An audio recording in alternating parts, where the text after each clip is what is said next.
پڑھو پڑھو قرآن پڑھو پڑھو قرآن پڑھو پڑھو قرآن پڑھو۔ اعوذ باللہ من الشیطان الرجیم، بسم اللہ الرحمن الرحیم، الحمد للہ رب العالمین، والصلاة والسلام علی محمد وعلی آلہ الطیبین الطاہرین، واللعنۃ الدائمۃ علی اعدائہم اجمعین، اما بعد فقد قال اللہ سبحانہ وتعالی فی کتابہ المجید، بسم اللہ الرحمن الرحیم، وَإِلَىٰ عَادٍ أَخَاهُمْ هُودًا قَالَ يَا قَوْمِ اعْبُدُوا اللَّهَ مَا لَكُم مِّنْ إِلَٰهٍ غَيْرُهُ أَفَلَا تَتَّقُونَ۔ محترم سامعین کرام، قوم ہود کا تذکرہ آپ کی خدمت میں پیش کیا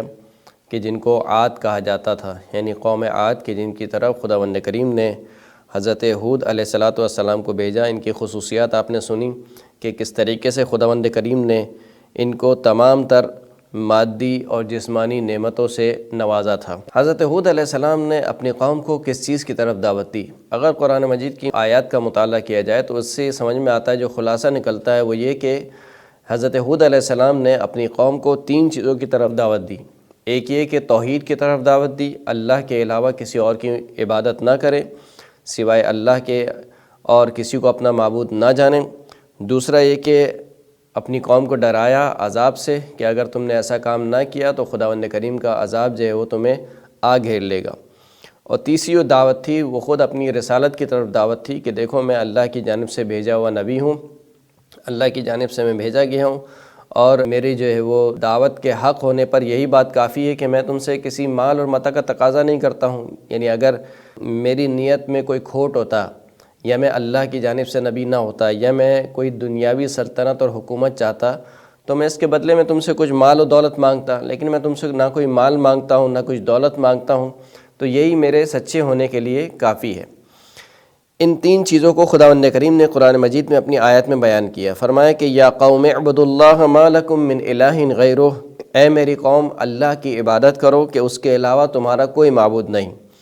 ان انتم الا مفترون، اور تم کچھ نہیں ہو مگر یہ کہ اللہ پر بہتان باندھنے والے ہو، جھوٹ باندھنے والے ہو۔ یہ پہلی دعوت، یعنی جو کہ توحید کی طرف دعوت تھی، جس سے سمجھ میں آتا ہے کہ جو قوم عاد تھی وہ مشرک قوم تھی، یعنی اللہ کے علاوہ کسی اور کی پرستش کرتی تھی یا اللہ کے ساتھ شریک قرار دیتی تھی۔ لہٰذا حضرت ہود علیہ السلام نے ان کو توحید کی طرف دعوت دی کہ سوائے اللہ کے اور کسی کی عبادت نہ کرو۔ پھر اس کے بعد جو حضرت ہود علیہ السلام نے ان کو دعوت دی وہ کیا تھی؟ انی اخاف علیکم عذاب یوم عظیم، میں بہت بڑے دن کے عذاب کے بارے میں تم پر خوف رکھتا ہوں، یعنی مجھے تمہارے متعلق خوف ہے کہ بہت بڑے دن کا عذاب جو ہے وہ تمہیں آ لے گا، تمہیں گرفتار کر لے گا، لہٰذا تم اس عذاب سے اپنے آپ کو بچاؤ۔ تیسری جو دعوت تھی وہ یہ تھی کہ انی لکم رسول امین، میں تمہاری جانب ایک امانت دار رسول ہوں،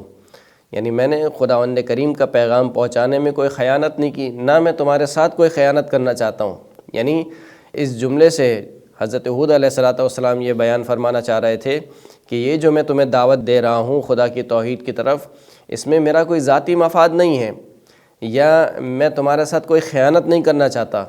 اور نہ ہی جو خداوند کریم نے مجھے پیغام دیا ہے میں نے اس میں کوئی خیانت کی ہے، لہٰذا میں تمہاری جانب ایک امانت دار بھیجا ہوا رسول ہوں۔ پھر فرمایا کہ ابلغکم رسالات ربی وانا لکم ناصح امین، میں تمہیں پہنچاتا ہوں اپنے رب کے پیغامات، اپنے رب کے پیغامات میں تم تک پہنچاتا ہوں، اور میں تمہیں نصیحت کرنے والا امانت دار شخص ہوں، یعنی میں تمہارا خیر خواہ ہوں، تم مجھے اپنا دشمن شمار مت کرو، تم یہ نہ سمجھو کہ میں تمہارا دشمن ہوں،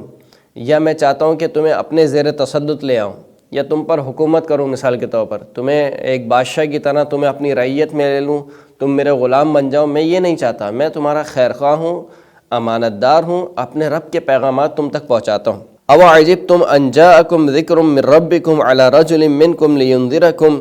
واذکروا اذ جعلکم خلفاء من بعد قوم نوح وزادکم فی الخلق بسطۃ، کیا تم تعجب کرتے ہو کہ تم تک ایک ایسا ذکر آئے تمہارے پروردگار کی جانب سے ایک شخص کے اوپر جو تم ہی میں سے ہو؟ یعنی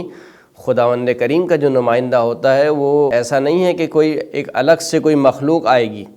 کہ جو انسانوں سے ہٹ کر ہوگی، بلکہ خداوند کریم کی حجت خدا نے انسانوں کی جنس سے ہی قرار دی ہے،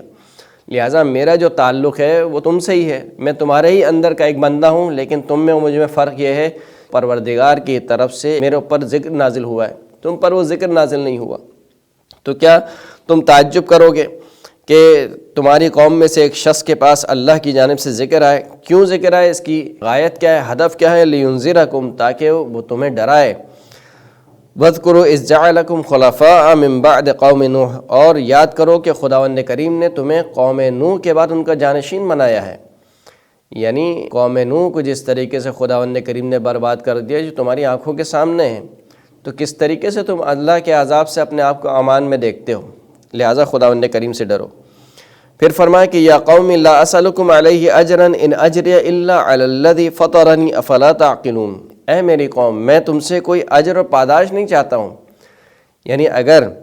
میری نیت میں کوئی کھوٹ ہوتا یا میرے اپنے ذاتی مفاد میرے مد نظر ہوتے تو میں تم سے کچھ مانگتا کہ دیکھو مثال کے طور پر میں تمہیں یہ دعوت دے رہا ہوں، لہٰذا اس کے عوض مجھے کچھ مال و متاع چاہیے،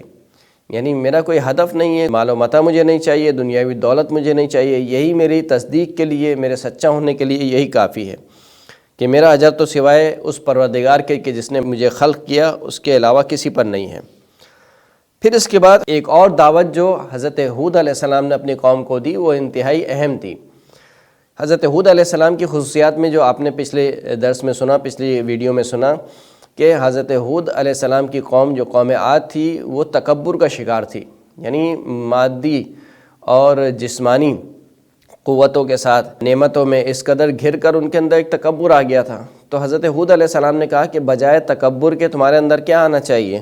یا قوم استغفروا ربکم، اے میری قوم اپنے رب سے مغفرت طلب کرو، یعنی بجائے اس کے کہ انسان دنیاوی مال و متاع دنیاوی نعمت میں گھر کر تکبر کا شکار ہو، بلکہ ڈرے خداوند کریم سے کہ کہیں ایسا نہ ہو کہ یہی مال و متاع میری آزمائش کا سبب ہو، یہی دنیاوی نعمتیں ان سے خداوند کریم میرا امتحان لے رہا ہو۔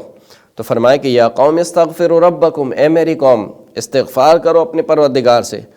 ثم توبوا الیہ، اور پھر رجوع کرو پروردگار کی طرف۔ اگر تم نے ایسا کیا تو کیا ہوگا؟ یعنی وہ پروردگار کہ جس نے تمہیں ابھی اس قدر مال و متاع دیا ہے، دنیاوی نعمتوں سے تمہیں اس قدر نوازا ہے، جسمانی طاقت سے تمہیں نوازا ہے، وہ پروردگار کیا کرے گا اگر تم استغفار کرو گے؟ یرسل السماء علیکم مدرارا، مزید تمہاری نعمتوں میں اضافہ کرے گا، ایسے آسمان کو بھیجے گا کہ جو پانی کو اٹھائے ہوئے ہوں گے اور جس سے کھیتی ہوگے گی، یعنی مزید تمہارے رزق میں اضافہ کرے گا، مزید تمہارے باغات میں اضافہ کرے گا، تمہارے چشموں میں اضافہ کرے گا۔ وَيَزِدْكُمْ قُوَّةً إِلَىٰ قُوَّةٍ، تم جو اس قدر ابھی قوی ہو کہ پہاڑوں کی چوٹیوں پر گھر بنا لیتے ہو اور وہ بھی مضبوط ترین گھر بنا لیتے ہو اور ستونوں والے گھر بناتے ہو۔ حضرت ہود کہہ رہے ہیں کہ دیکھو اگر تم نے استغفار کیا تو خداوند کریم تمہیں مزید قوت عطا کرے گا، یعنی ایسی قوت جو ابھی روئے زمین پر کسی کے پاس نہیں ہے وہ تمہارے پاس ہے۔ اگر تم نے استغفار کیا خداوند کریم مزید اس قوت کے اوپر مزید قوت عطا کرے گا۔ وَلَا تَتَوَلَّوْا مُجْرِمِينَ، پس مجرمین کی طرح جو ہے وہ خداوند کریم سے روگردانی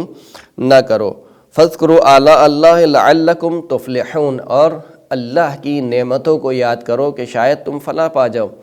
یعنی ایک جو سب سے بڑی وجہ بنتی ہے کہ انسان گمراہی کی طرف چلے جاتا ہے وہ غفلت ہے۔ غفلت کا مطلب یہ ہے کہ انسان بھول جاتا ہے اپنے آپ کو، انسان بھول جاتا ہے اپنے پروردگار کو، بلکہ وہ دنیاوی جسے کہنا چاہیے کہ روشنی میں اس قدر مگن ہو جاتا ہے کہ بھول جاتا ہے کہ یہ نعمتیں کس کی جانب سے ہیں اور یہ نعمتیں مجھے ہمیشہ کے لیے نہیں دی گئی ہیں، بالآخر ان نعمتوں کو ختم ہونا ہے۔ تو کہا کہ اللہ کی نعمتوں کو یاد کرو کہ شاید تم فلاح پا جاؤ۔ پھر فرمایا کہ فَإِن تَوَلَّوْا فَقَدْ أَبْلَغْتُكُم مَّا أُرْسِلْتُ بِهِ إِلَيْكُمْ، اگر تم روگردانی کرو تو میں نے تو جو میرا کام تھا میں نے کر دیا۔ یعنی حضرت ہود علیہ السلام نے کہا کہ دیکھو اگر تم روگردانی کرتے ہو، میری بات نہیں مانتے ہو تو اس سے میرا کوئی نقصان نہیں پہنچے گا، نہ تم اللہ کو کوئی نقصان پہنچاؤ گے۔ جو میرا کام تھا کہ اللہ کا پیغام تم تک پہنچانا وہ میں نے پہنچا دیا۔ وَيَسْتَخْلِفُ رَبِّي قَوْمًا غَيْرَكُمْ، اور میرا پروردگار قادر ہے کہ جب وہ تمہیں خلق کر سکتا ہے کہ تمہیں حضرت نوح کی قوم کے بعد خلق کیا تھا تو وہ اس قدر قادر ہے کہ تمہارے بعد بھی ایک اور قوم کو تمہارا جانشین بنا سکتا ہے، یعنی تم سے اچھی قوم اس روئے زمین پر لا سکتا ہے۔ وہ پروردگار جو حضرت نوح کی قوم کو خلق کر سکتا ہے، حضرت نوح سے پہلے کی قوم کو خلق کر سکتا ہے، پھر اس کے بعد تمہیں خلق کیا،